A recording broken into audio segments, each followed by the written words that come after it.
Hey guys, আসসালামু আলাইকুম। Welcome back to my channel রুমাস dreams kitchen.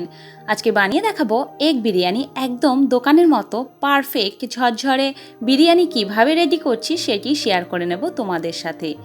দুটো চন্দ্রমুখী আলু রেখেছি বেশ বড় সাইজে 4টে টুকরো করে। দিয়ে দিচ্ছি প্রেসার কুকারের মধ্যে, আলুটাকে বয়েলড করে নেব। আর 1 পিঞ্চ কেশর কালার হাফ কাপ পানির সাথে মিশিয়ে আমি দিয়ে নিলাম। একই কাপের মধ্যে আরও হাফ কাপ পানি দিয়ে আলুর মধ্যে ঢেলে দিলাম। 1 কাপ পানি টোটাল অ্যাড করলাম। 4টে দেশি ডিম রেখেছি। তোমরা যে কোনো ডিম দিয়েই বানাতে পারো, এটা হাঁসের ডিম দিয়েও বানাতে পারো। দিয়ে দিচ্ছি পানি ডিমটা সেদ্ধ করার জন্য। আলুর মধ্যে দিলাম স্বাদ মতো নুন। নুনটা দেওয়ার পরে একটু আলুটাকে ঘুরিয়ে দিচ্ছি যাতে নুনটা পানির সাথে লেগে থাকে, আলুর উপরে না থাকে, তাই একটু নাড়িয়ে দিলাম। তোমরা চাইলেই পানির মধ্যে আগে নুনটা গুলিয়ে তারপর আলুটা দিতেই পারো। প্রেসার কুকার অফ করে এবার আমি সিটিটা লাগিয়ে নিলাম। ডিমটাকে পানির মধ্যে অ্যাড করছি, বয়েল করে নেব, তাই ওভেনে বসিয়ে দিলাম। বেশ 10 মিনিট মতো ফোটার পরেই ডিমটা বয়েলড হয়ে যাবে। এবারে বিরিয়ানি মশলার জন্য রেখেছি দারুচিনি, এইভাবে 3টে টুকরো রেখেছি।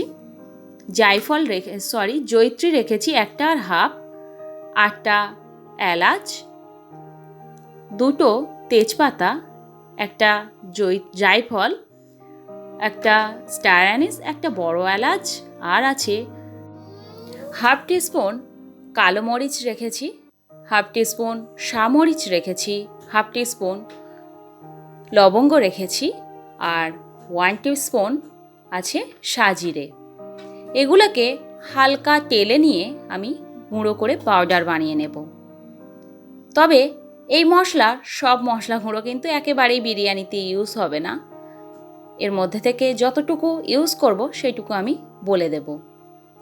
এটা একটু বেশি করেই বানিয়ে রাখছি। তোমরাও এইভাবে বাড়িতে বিরিয়ানি মশলা খুব সহজেই রেডিমেড না কিনে বানিয়ে রাখতেই পারো, তাতে অনেক বেটার স্মেল বা ফ্লেভার আসে, যাই বলো। এবার ভাতের জন্য পানির মধ্যে আমি পর্যাপ্ত পরিমাণে নুন দিচ্ছি। তোমরা তোমাদের স্বাদ মতো নুনটা দিয়ে নিও। দিচ্ছি 2টো এলাচ, একটু নাড়িয়ে দিলাম নুনটা গলে যাওয়ার জন্য। আর 300 গ্রাম বাসমতি চাল আমি 40 মিনিট মতো ভিজিয়ে রেখেছিলাম, সেটিকে এবার পানির মধ্যে আমি দিয়ে দিচ্ছি। আমি 300 গ্রাম চালেরই বিরিয়ানির দেখাচ্ছি এটা, তোমরা চাইলে বাড়িয়ে কমিয়ে নিতে পারো, সেই মতো মশলাগুলো বাড়িয়ে কমিয়ে নিতে হবে। মশলাগুলো গুঁড়ো করে নেওয়ার জন্য আমি ব্লেন্ডার জারের মধ্যে দিয়ে আমি এইভাবে পাউডার বানিয়ে নিয়েছি। আর ভাতটাও অলমোস্ট 80% কুকড হয়ে গেছে। আর 80% কুকডই রাখতে হবে, ওভার কুক করা যাবে না, তাহলে যখন আমি দমে দেব সেই টাইমে ভাতগুলো গলে যাবে। এইভাবে এবার আমি পানিটাকে ঝারিয়ে নেব। আবারও তেল অ্যাড করছি এই হাঁডির মধ্যে, 4 টেবিল স্পুন সয়াবিন অয়েল। আলুগুলোকে ভেজে নেওয়ার জন্য দিয়ে দিচ্ছি আলুগুলোকে হালকা ভেজে তুলে নিয়েছি। আর ডিমগুলোকেও দিয়ে হালকাভাবে ভেজে নেব। ডিমটা সাদাই থাকবে, সেরকমভাবেই ভাজতে হবে। বেরেস্তা করবার জন্য এখানে 2টো বড় সাইজের পেঁয়াজ বেশ ফাইন কুচিয়ে হাত দিয়ে একটু চেপে আমি তেলের উপরে দিয়ে নিয়েছি। এবারে আমি ভালোভাবে নাড়াচাড়া করে পেঁয়াজটাকে আমি লাল করে নিয়েছি। একেবারে বেরেস্তার আকারে রেডি হয়ে গেছে। এবার আমি তুলে নেব। অল্প কিছুটা পেঁয়াজ কড়াইয়ের মধ্যে রেখে দেব। টমেটো অ্যাড করছি একটা মিডিয়াম সাইজের। টমেটোটা একটু নাড়িয়ে নেব। তারই মাঝে 2 চামচ টক দইয়ের সাথে 1 টিস্পুন জিরে পাউডার আর হাফ টিস্পুন হলুদের গুঁড়ো, 1 টিস্পুন লাল লঙ্কার গুঁড়ো, 1 টিস্পুন আদা বাটা আর 1 টিস্পুন রসুন বাটা দিয়ে পানি দিয়ে ভালোভাবে এটাকে একটা পেস্ট বানিয়ে নেব। আর রেডি করা পেস্টটাকে টমেটো পেঁয়াজের উপরে ছেড়ে দিলাম। এটাকে 3 মিনিট মতো এইভাবে নাড়াচাড়া করে একটু কষিয়ে নেব। লো টু মিডিয়াম ফ্লেমে রেখেই অবশ্যই রান্নাটা করতে হবে। 3 মিনিট পরে ঠিক এই রকম হয়েছে। এবারে আমি 1 টিস্পুন চিনি দিচ্ছি, দিয়ে দেব নুন। আলুতে, ভাতে আর ডিমের মধ্যে নুন অলরেডি আছে, তাই বুঝেই নুনটা এই সময় অ্যাড করতে হবে। মশলাটা আর টমেটোর জন্য যতটা পরিমাণ লাগে। 5 মিনিট কষিয়ে নেওয়ার পরেই মশলা থেকে তেলটা একেবারেই ছেড়ে গেছে। সেই পর্যায়ে এসে আমি হালকা ভেজে রাখা ডিমটা কড়াইয়ের মধ্যে ছেড়ে দিলাম। আবারও একটু ডিমটার সাথে মশলাগুলো ভুনা করে নিলাম, একটু 5 মিনিটের মতোই নাড়াচাড়া করে তারপরে মশলা সহ ডিমগুলোকে আমি তুলে নিচ্ছি। কড়াইয়ের মধ্যে এবারে বাকি রান্নাটা আমি সেরে নেব, মানে ভাতগুলোকে আমি দমে দেব এই কড়াইয়ে। তাই অল্প একটু তেল আর অল্প একটু মশলা তলাতে রেখেইছি।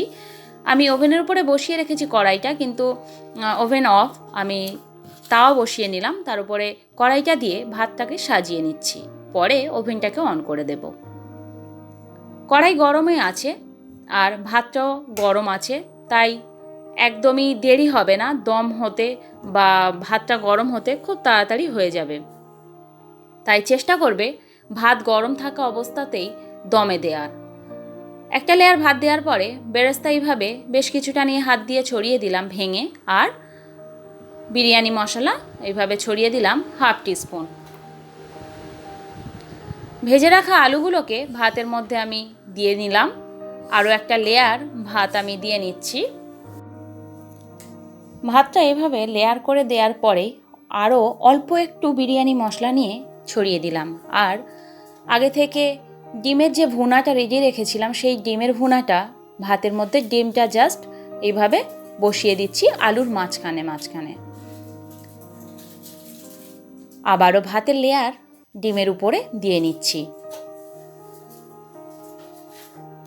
ভাতটা কিন্তু অবশ্যই 80% কুকড হতে হবে, আর এই দমে রাখার পরেই কিন্তু পুরোপুরি 100% কুকড হয়ে যাবে। আরও একটু মশলা দিয়ে হাত দিয়ে এইভাবে আমি ছড়িয়ে নিলাম। টোটাল আমি দিলাম এখানে বিরিয়ানি মশলা 1/2 টিস্পুন করেই 3 বার, তোমরা সেই মতো করেই দেবে। 1 teaspoon and 1/2 teaspoon total biryani masala গেল। বেরেস্তা উপর থেকে গুঁড়ো করে ডিমের ভুনার যে তেলটা উপর থেকে এইভাবে ছড়িয়ে দিতে হবে সবার লাস্টে। মশলাটা মাঝখানে এইভাবে দিয়ে নিলাম। দিয়ে দিচ্ছি ঘি, আর কোনো তেল বা কিছু আমি অ্যাড করলাম না। ডিমের যে ভুনার তেলটা ছিল তাতেই হয়ে যাবে, আর 2 টেবিল স্পুন ঘি দিলাম। বেশি তেল ইউজ করলে বিরিয়ানি অনেক তেল তেল হয়ে যায়, খেতেও ভালো লাগে না, দেখতেও ভালো লাগে না। তাই যতটা পরিমাণ আমি দেখালাম ঠিক এইরকমভাবেই বানিয়েও একদম পারফেক্ট বিরিয়ানি রেডি হবে। 1/2 কাপ দুধের সাথে আমি কেশর দিয়ে ভিজিয়ে নিয়েছিলাম, তার মধ্যে দিচ্ছি 1 টিস্পুন কেওড়া পানি, 1 টিস্পুন গোলাপ পানি। এটিকে এবার ভাতের মধ্যে এইভাবে লম্বা করে ঢেলে দেব। একেবারেই সব জায়গাতে ছড়িয়ে দেওয়ার কোনোই দরকার নেই। 1/2 কাপের মধ্যে অল্প কিছুটা রেখেছি, এর মধ্যে ফুড কালার একটু অ্যাড করলাম। আমি আগে কেশর দিয়ে ওটা দিলাম, সামান্য একটু ফুড কালার আবারও অ্যাড করে উপর থেকে ঢেলে দিচ্ছি। তোমরা চাইলে শুধুমাত্র ফুড কালার দিতেও পারো, আবার শুধুমাত্র কেশর গুলেও সেই কালারটাও ইউজ করতেই পারো। উপর থেকে 2 ফোঁটা আমি মিঠে আতর অ্যাড করে মিনিমাম 40 মিনিট বা 1 ঘন্টা একদম লো আঁচে রেখে এটা দমে রাখতে হবে। 40 মিনিট পরে খুলে আমি দেখিয়ে দিচ্ছি কতটা পারফেক্টভাবে বিরিয়ানিটা রেডি হয়েছে। তবে তার আগে বলে রাখি, প্লিজ আমার চ্যানেলটি এখনও পর্যন্ত সাবস্ক্রাইব যারা করোনি, প্লিজ আমার চ্যানেলটি সাবস্ক্রাইব করে পাশে থাকো। আর যারা এখনও পর্যন্ত আমার রেসিপিটি দেখছো, প্লিজ লাইক, কমেন্ট আর শেয়ার করে দিও। সবাই খুব ভালো থাকো। আল্লাহ হাফিজ।